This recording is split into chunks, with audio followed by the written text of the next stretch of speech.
time has come. It is the day that you guys have probably been waiting for, my first ever game review. It's time to look at Scooby-Doo, Night of 100 Frights for the original Xbox. It was also available on the PS2 and the GameCube. And a little bit of history before we get started.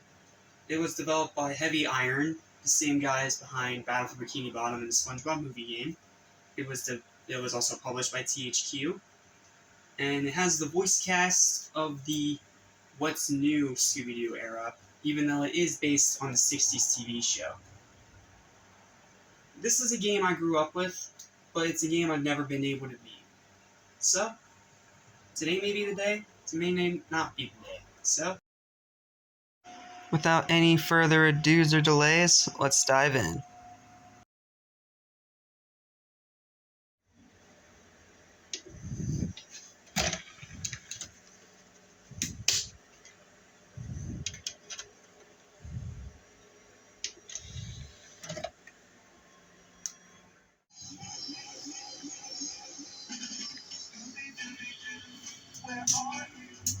So, the game opens with a faithful recreation of the original 60s TV show's opening, of course in the in-game graphics.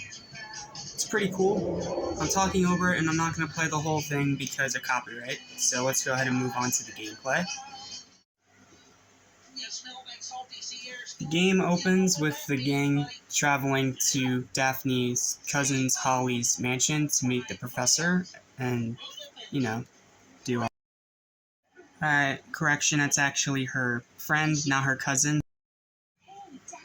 Also, a little interesting fact, Daphne and Holly are voiced by the same person. And as they explore, everything turns out to be booby-trapped, and the whole gang goes missing except for Scooby. So now, as Scooby-Doo, it's up to you to solve the mystery, find your friends, and save the day. Alright, now getting into the gameplay. First, I'll talk about the controls a little bit. You move the directional stick to move Scooby, which is pretty responsive. There's a little bit of lag because of this animation, but then if you hold it, that centers your camera.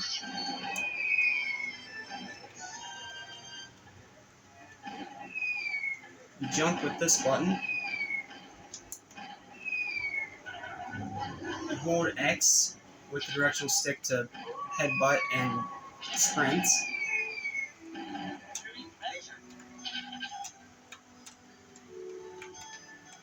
Y to bring up your stats.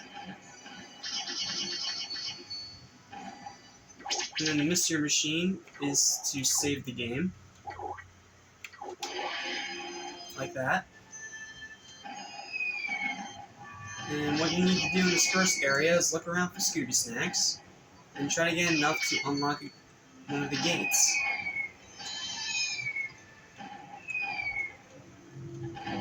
There's a few different collectibles in the game. There's the Scooby snacks that you've already seen. There's the inventions from the professor that'll give you new abilities, like the spring and the suction cup shoes and all kinds of that stuff. So right now, you just want to collect Scooby snacks. You can't go back in the mystery machine. You can't jump on top of it though. Unfortunately, the camera is fixed, so that is going to be a bit of a problem. But overall, the controls are quite good for a game this old. I do wish you could move the camera around, but that's really just a minor inconvenience.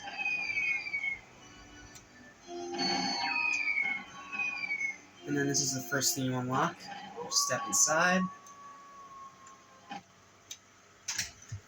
And then it has little names, just like in the show, like Clamor in the Manor, or stuff like that. It's pretty interesting.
Oh yeah, one other thing I forgot to mention is that if you hold the R trigger, you can just normal sprint. You don't have to hold X. That's my fault. Anyway, there were 12 sections in the game, but you have to find the different inventions from the professor to go into certain areas. So for example, I can't get through part 2 or part 3 of the manor yet because I don't have the helmet. So what I need to do is I need to find the helmet. There are about 12 areas in the game, and they're mostly based on the original show.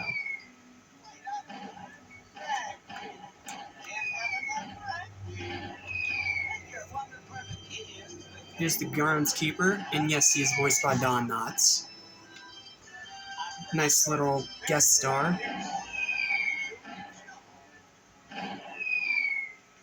The sound design is really good too. It's very faithful to the show, but it also has laugh tracks.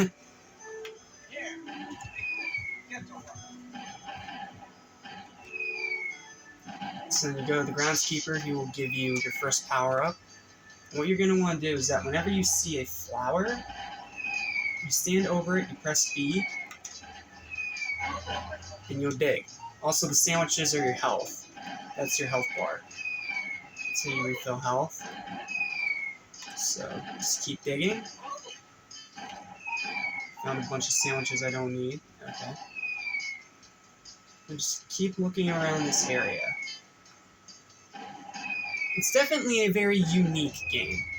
It's obviously not going to be for everybody, but for those that like the original 60s show, you're going to find a lot of nice little nods and references and stuff like that. There's a bunch of different areas. There's a key. That's going to open Smuggler's Cove. That's going to open the first area. But let's check out the playground first. So we're going to go through here. Hopefully I don't know why there's fireworks. I never remember there being fireworks in the game. Then you want to talk to the groundskeeper.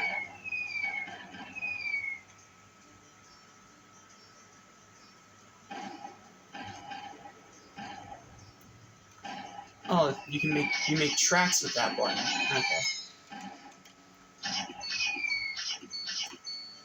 So you're gonna want to keep collecting Scooby snacks.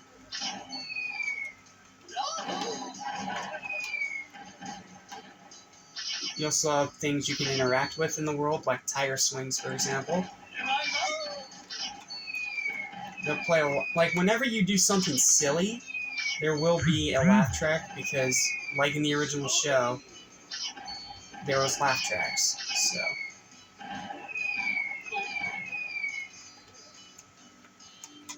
Fortunately, it's not till later you actually get to double jump, but yeah, I screwed that up. Another little collectible in the game are these, the monster tokens. These allow you to get the full renders of 20 of the original villains from the series, which you can view in a little gallery at the mansion.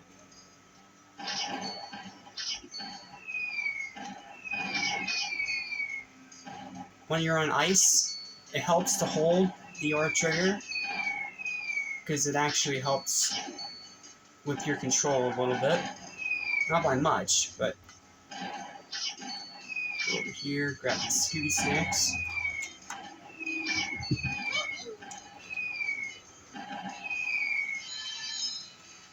Yes, I know. There's also trampolines. Oh no, okay, it's on the sand that you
Alright, so Area 1 in the game is Shock on the Dock, or Smuggler's Cove, if you would rather. This is going to be your first actual, like, platforming area in the game. Nice little touch is that the music that plays in this area is a slowed down version of the new Scooby-Doo movies version of the theme. Grab onto this bag of fish.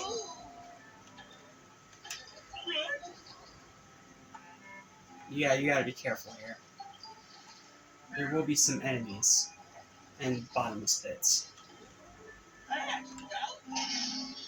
But you can jump on your enemies, kind of like Mario. And it does have a drop shadow, so it's not...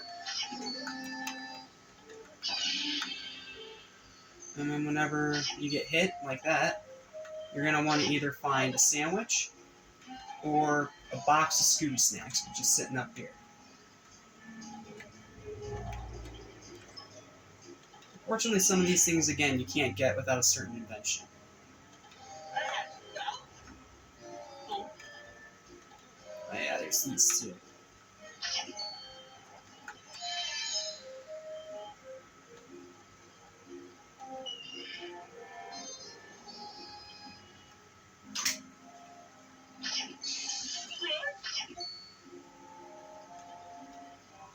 I don't remember how to sneak, so I'm just going to keep going here.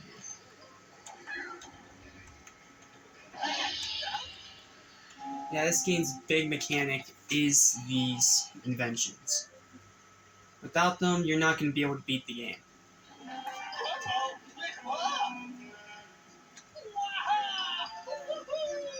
This is when we first find Shaggy.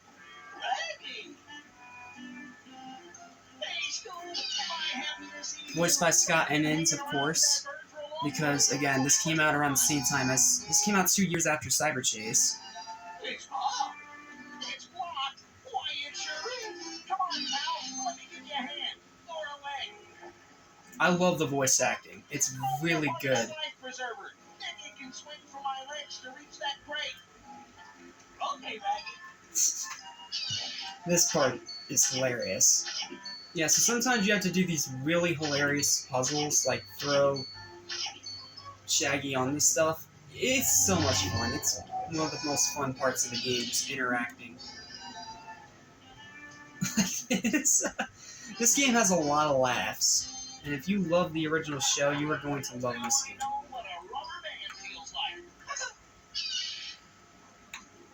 Trying to swing here.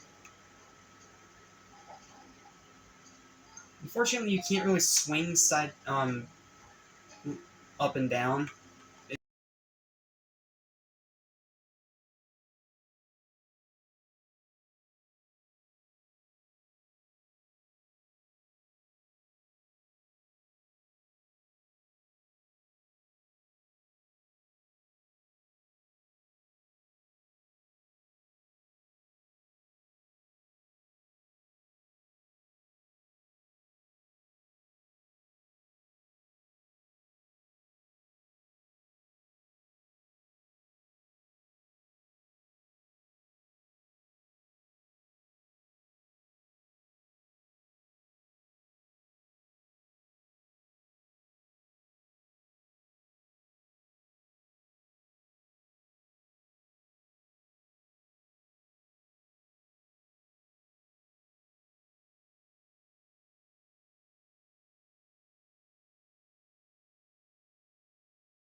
Alright, and then right here, you'll get your first invention on the second part of Fear on the Pier. It's a very short level.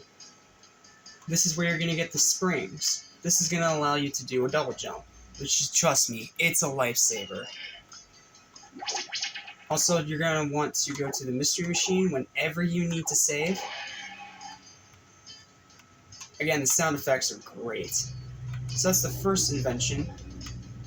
But again, it doesn't work on, like, this. But if you wait long enough, a seagull should show up here.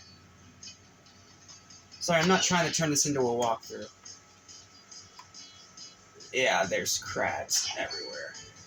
You're going to want to be careful. Just watch out for the crabs. Try to step around them if you can.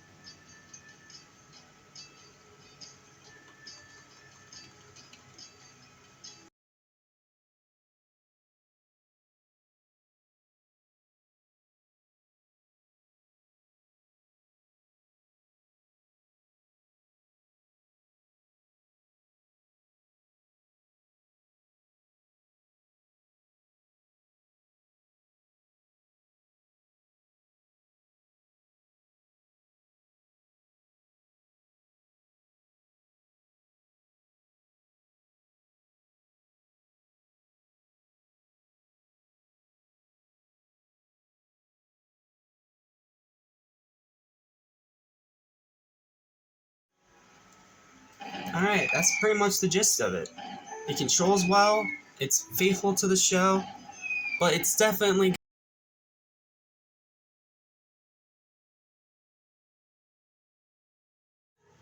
Okay, that's pretty much the gist.